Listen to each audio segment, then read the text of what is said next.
Hello, hello. I think that's how we Welcome. start Hello, our hello. podcast. Yeah, Hello, hello. I didn't start off with hello, hello It's right okay, now it's cute. because I'm market testing which greetings Different. work Okay. well. But I was just jumping into welcome to another episode of Of Gentle Gentle Power. Power. I think this is probably episode like 20 or something. Yeah, That's we've exciting. been keeping a good streak. Nice. Yeah. So for today's episode, we wanted to cover a question we often get from a lot of friends just because of the nature of our business, it being in negotiation. So we'll dive into that. And then we wanted to cover a very interesting, unique, specific situation that happened with a friend of ours who Mm-hmm. reached back out. And there are a lot of really important lessons here. So, Yeah. but first, the interesting topic, the question we often get from our friends. Gerta, could you share? Yeah. People ask us, do you negotiate with each other? Do you negotiate with your friends? We actually, how do I say this? So, so we're going to Burning Man. And as part of our camp, we have to work really hard to help build the camp before it goes to Burning Man. Yeah, before Burning Man, for our camp, you have to go to the warehouse where they build all the art and the art car Yeah. at least 6 times, and it's an hour north of San Oh, like Francisco. more with traffic and everything. It ends up being like an hour and a half. Yeah, And the I the get very time. car sick. It's a whole thing. And then one of our friends was like, wow, I was very surprised that you didn't push back on me on this and didn't negotiate with me on this. Like I guess the requirement. I'm like, wait, do people think I negotiate all the time? But I wanted to first clarify our definition of negotiation. So, uh, do we negotiate with friends and family and each other? Yes, but in a different meaning of negotiation. So, what most people I think mean when they say negotiation, they mean like always. What do you think Always they looking for mean? the angle to extract value from the other From the side. other side, almost like a zero sum game. Yeah. Always Like trying to. haggling and bartering at the flea market Yeah, negotiations, right? Or yeah, the really intense boardroom, everyone's in a high pressure yeah. situation where you're trying to find a deal and get the better deal for yourself over the other Right. party, right? Yeah, and in the last few months, I've also noticed people use the word negotiation with, oh, they're trying to negotiate your boundaries. So it's like Mm. very negative connotation. And what we mean by negotiations is that me being a maximizer, I just don't want to leave value on the table for both of us. Like, Mm. if there's a way for us to both be better off, or at least one of us be better off, even if it's not me, I would hate to see that wasted, that Hmm. value on the table. And so, in the context of do we negotiate with our friends and family in the way that people imagine in movies and all that? Definitely not. But do we negotiate with friends in the meaning of do we try to make things better off For everybody for involved. everybody involved? Then yeah, for sure, because why not? Why leave value on the table Yeah. and not grab it when it's out there? So I guess in the context of our build days, in the context of Burning Man, I don't know. I don't think I pushed back on anything, but I ended up sleeping there at least twice At the warehouse, at there's the a warehouse, big sleeper bus which with is an hour bunks. and a half drive away, which is a lot for me. I sometimes get car sick within a 5 minute Uber drive. And so I ended up sleeping there, which means it reduced my commute back and forth by like at least 3 hours. And so maybe that was one way where it's a win win. No one cares if I'm sleeping on the bus. And then I get to avoid 3 hours of commute, which is a lot for me. So maybe that was a negotiation in the way we mean it. Yeah. And this reminds me of a very simple example that captures how we think about negotiations. So imagine you have two sisters and there's one orange Mm-hmm. and they each want to use the orange. And so if you just split it down 50-50 and give half the orange to each other, people would often think that, Yep, hey, that's the ideal right. compromise, right? However, if you look at the context, one of the sisters wanted to use the orange to make orange juice and sell it at their orange juice stand. Right. The other one wanted to just use the rind to make some sort of perfume or something, right? Yeah. And so then in that case, you can give 100% of the juice to one sister and then 100% of the rind to the other, as opposed to splitting it down the middle, Right. and both of them are at that suboptimal level of what Yes. they could have had. So that's So that's what we think of negotiations. yeah. It's like, let's explore, what do you want? What do I want? And instead of cutting the orange in half, like figure out, is there a better way for us Yeah. to both be better off, or Yeah. at least one of us to be better off? In your case, though, if you were one of the sisters, I feel like because one very interesting thing about Gerta, and I remember I was shocked when I first saw this. Well, it wasn't Okay. an orange; it was a lemon, and I remember when Gerta, this is very early in our relationship, years ago, and she had a lemon and you cut it and you started drinking the juice directly. And I was like, "Oh wow, that's really intense." And then a bit later on, the whole lemon was gone and you had also eaten the entire rind. I And I'm just like, "Yo, this love. girl is ruthless. Like she will just eat the entire lemon You whole." can. That's why you can negotiate with me. I want the entire orange lemon. Anyway, In my defense, I love sour food, very and tart also the things. rind has so much fiber. Yeah, And very good for you. Yeah.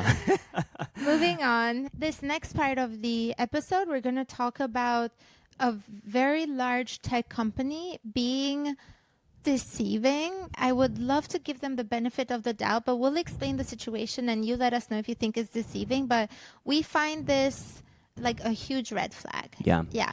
The reason why it's such a red flag is because there's a way things are communicated in the industry where we've all agreed to communicating it a certain way, and they're communicating it differently, such that you have to have preemptively thought about doing the math and realizing that it's not what it looks like at face value. Yeah, and the language of how this is communicated by the company, there's enough wiggle room Right. where they can interpret it in one way.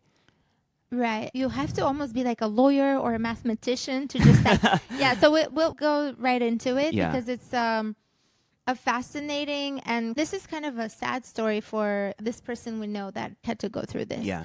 So basically, just to set the foundation, in tech, there's a common way, and probably in most other industries, but for sure in tech, there's a common way of communicating a compensation package. So you say, hey, this is how much your base salary is, this is how much you sign on, your annual bonus, and also equity. Usually companies say the total amount of equity, and then they tell you the vesting schedule.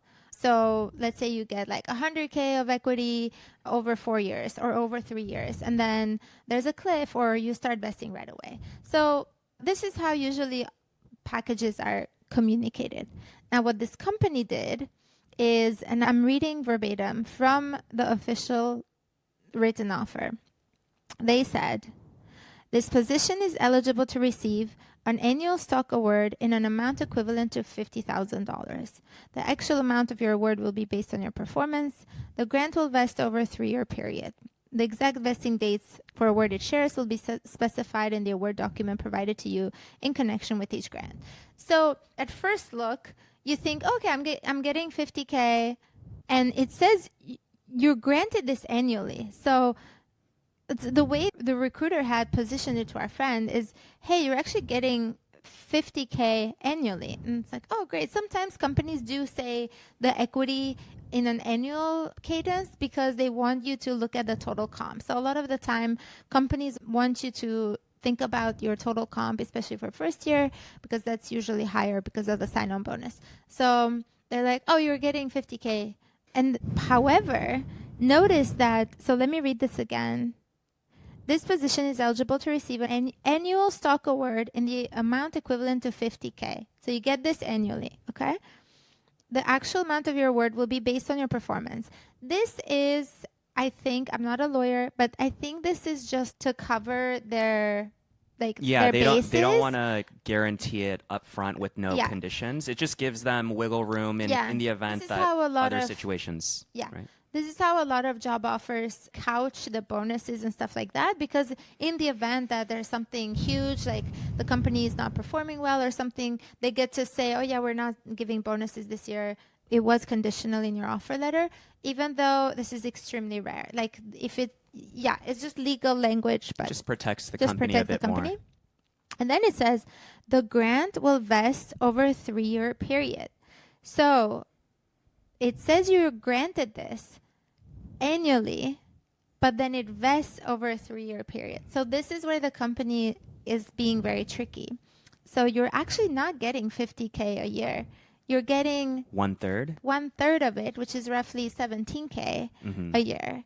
And the recruiter had communicated this to our friend, oh, you're getting 50K a year.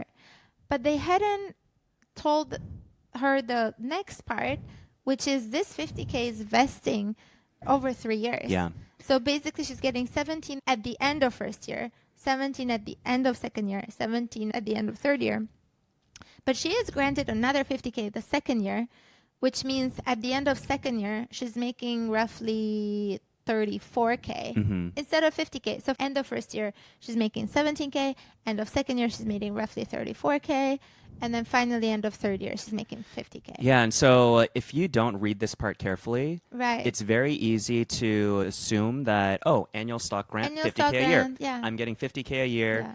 That has vesting, whatever it is. The recruiter actually said you're getting 50K a year. And she's like, okay, great. And this was on par, I think, with her previous compensation. Yeah. But she missed the part in the job offer where it says that you are getting 50K, but it vests over 3 years, which means the first year you're only getting like 17K. 17-ish. We were very, I don't want to say appalled, because I want to give them the benefit of the doubt, but whenever a company does something out of the norm, it's rarely to the applicant's advantage. Yeah. Right? Yeah. Yeah. They're playing with words. They're trying to, And the wording is structured in a way where if you just follow the default thread, it will advantage the company. Yeah. Language from companies and offer letters or when recruiters communicate to you is rarely structured in a way where the default thread will have you get more than the normal situation, right? Right. So, huge takeaway here. Of course, Like, read your very offer carefully. very carefully. Work with us so we can keep an eye out for these things. Exactly. And also to ask very specifying questions to make sure that you fully get clarification on stuff. And also the benefit of working with us is sometimes these specifying questions, you might not know. You don't know what you don't know. You don't know what you don't know, but also if you're, as the negotiation unfolds and you're peppering the recruiter or the hiring manager with all of these questions that seem like you're starting to ask all this stuff, and it could even potentially change the vibe where the company might think, okay, why are you nitpicking these parts and this stuff? But there's a way to either batch certain things you're wondering about in a single ask, or so many deliver it in a certain way where it doesn't elicit a certain reaction. Exactly. And so we've seen so many of these situations and how you should be responding, how you should be wording stuff, which is so important when it comes to the little details of negotiations, working that out, the way you communicate, the way that you handle their responses and what you say back. All of these things have huge factors into what kind of comp increases you can get. Yeah. Great. Well, we're disappointed in this company. I mean, if I can't imagine where is the good intention behind this, right? Like, I'm trying to find the benefit of the doubt. And this company is also pretty big. They're so big. It's not like some startup. It's like, oh, let's do comp this way, and like, let's be innovative or whatever. Or like, they didn't know what the common practices are. This is like a household name company. Yeah. Every time I see something strange in a compensation package, I'm like, something is tricky here. Like, if it benefits the applicant, just give them more money. Just pay more. Like, why find these? This company can't afford it. This company for sure can afford and it. I think this goes to show that even though this is a big company, when you're applying, this company probably has hundreds, if not thousands, of recruiters, and maybe it's the recruiter that you're dealing with where this recruiter tends to lean more towards gray area language that might make you complacent. If it was another team or another recruiter, maybe they're super buttoned up, right? We just want to give the benefit of the doubt. We don't think that there were evil intentions behind this company, but when you're going through a job negotiation, there are many players and many layers. I like that rhyme. Nice. Layers and layers. That just came on the spot. Maybe we should call this players and layers. Players and layers. But there are many players in the negotiations, but also layers such as the negotiations can happen over calls. It can happen in writing, depending on the stage of the negotiation. Now we've created a crisscross map of what can be communicated at what stage by whom and in what format, Right. because all of that needs to be taken into consideration to make sure that you understand what is being offered and that you catch everything in the way that things are communicated by whom when it's happening. Yeah, and now you have a complex matrix of like decisions and things to think about. Yeah, I mean, you make a great point. The recruiter could have been like, "Hey, by the way, this is not how it's commonly talked about in the industry. What we mean is that the 50K will vest over 3 years." But I don't want to put it on the recruiter. That does create extra work, and it's almost like if the candidate goes to their hiring manager and it's like, "Oh, by the way, the recruiter mentioned that this actually is 17K the first year." Now the recruiter looks bad, as if they're talking poorly about the company Mm. to the candidate. So it's not on the recruiter to clean up the company's shady practices. I think the company should not be trying these questionable techniques. Yeah. A really big tip we give in these situations that I want to leave our listeners with is when you feel like the company is being deceptive or they're being ambiguous in a way that it could hurt you later, the way that you respond, you just want to assume best intent. Even if you truly believe that For they sure. have bad intentions, Yes. assume best intent, because if you respond in a professional, cordial way, as opposed to saying, "Hey, I feel like I caught you doing something bad," Yeah. that could completely kill the vibe Yeah. and potentially kill the negotiation And the deal, and the the deal. offer. So Yeah. yeah, assuming you still want the job. And in general, you don't want to burn bridges, even if you know they're being shady, even if you know you don't want this role anymore. Yeah, assume best intent, or at least give them the benefit of the doubt. You can call it out like, "Hey, this is phrased in a unique way. This is not how I hear this in other Yeah. offers. So I'm wondering if there's a reason behind this." Yeah, or even you can say, "Oh yeah, the phrasing here is a little confusing. Right. Is there? Can you please specify exactly how this would work?" Or Yeah, things like yeah. that. Yeah. Cool. All right. Should we wrap it up? Yeah, I think we could wrap it here, and we will see you all on the next episode of Gentle Gentle Power. Power.